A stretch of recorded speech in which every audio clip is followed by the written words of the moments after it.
क्यों पड़ते हैं श्री जगन्नाथ भगवान प्रत्येक वर्ष बीमार? ज्येष्ठ माह की पूर्णिमा से भगवान श्री जगन्नाथ आज भी रोगी हो जाते हैं। आज 4 जून रविवार से अगले 15 दिनों तक जगन्नाथ भगवान बीमार रहते हैं। 15 दिन के लिए मंदिर के पट बंद कर दिए जाते हैं और उनकी रसोई बंद कर दी जाती है। भगवान जगन्नाथ के बीमा होने से जुड़ी एक प्राचीन कथा इस प्रकार है। उड़ीसा प्रांत में जगन्नाथ पुरी में एक भक्त रहते थे।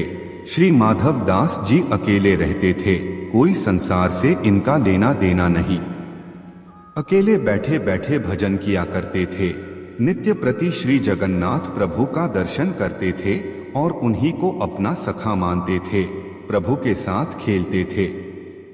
प्रभु इनके साथ अनेक लीलाएं किया करते थे। प्रभु इनको चोरी करना भी सिखाते थे। भक्त माधव दास जी अपनी मस्ती में मग्न रहते थे। एक बार माधव दास जी को अतिसार, उल्टी, दस्त का रोग हो गया।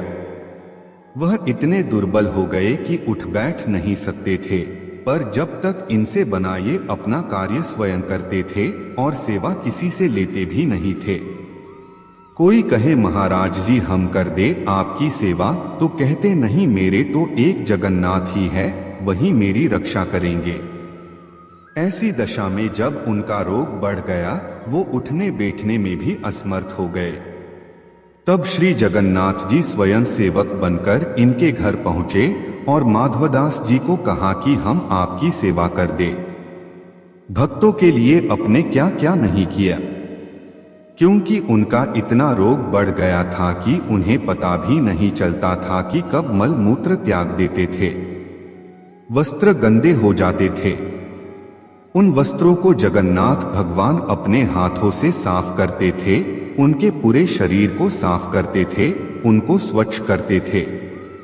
कोई अपना भी इतनी सेवा नहीं कर सके जितनी जगन्नाथ भगवान ने भक्त माधव दास जी की करी है। भक्त माधव दास जी पर प्रभु का स्नेह। जब माधवदास जी को होश आया, तब उन्होंने तुरंत पहचान लिया कि यह तो मेरे प्रभु ही हैं। एक दिन श्री माधवदास जी ने पूछ लिया प्रभु से, प्रभु आप तो त्रिभुवन के मालिक हो, स्वामी हो, आप मेरी सेवा कर रहे हो, आप चाहते तो मेरा ये रोग भी तो दूर कर सकते थे। रोग दूर कर देते तो ये सब करना नहीं पड़ता।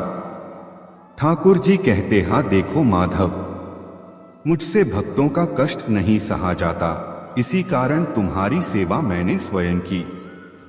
जो प्रारब्ध होता है उसे तो भोगना ही पड़ता है। अगर उसको काटोगे तो इस जन्म में नहीं, पर उसको भोगने के लिए फिर तुम्हें अगला जन्म लेना पड़ेगा। और मैं नहीं चाहता कि मेरे भक्त को जरा से प्रारब्ध के कारण अगला जन्म फिर लेना पड़े।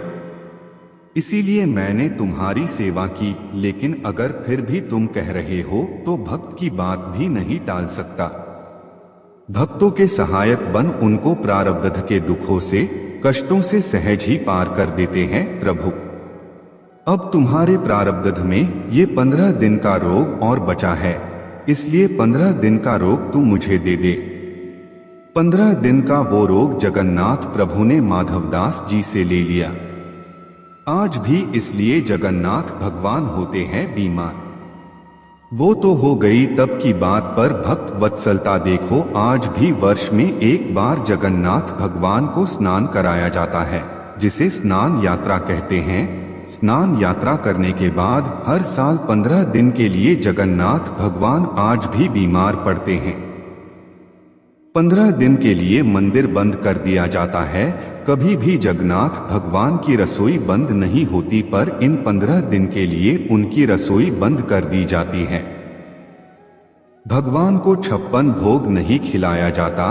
बीमार हो तो परहेज तो रखना पड़ेगा। प्रभु को लगाया जाता है काढ़े का भोग।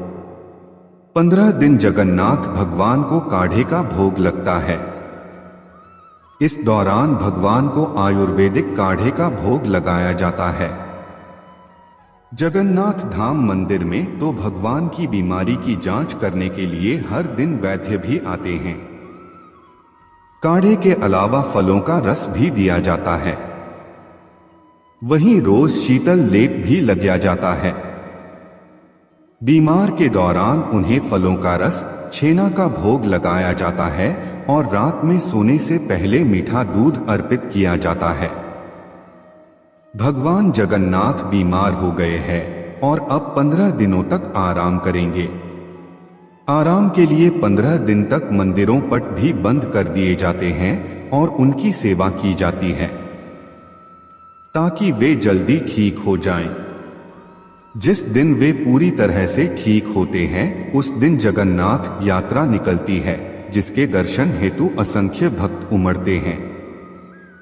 खुद पे तकलीफ लेकर अपने भक्तों का जीवन सुखमयी बनाएं।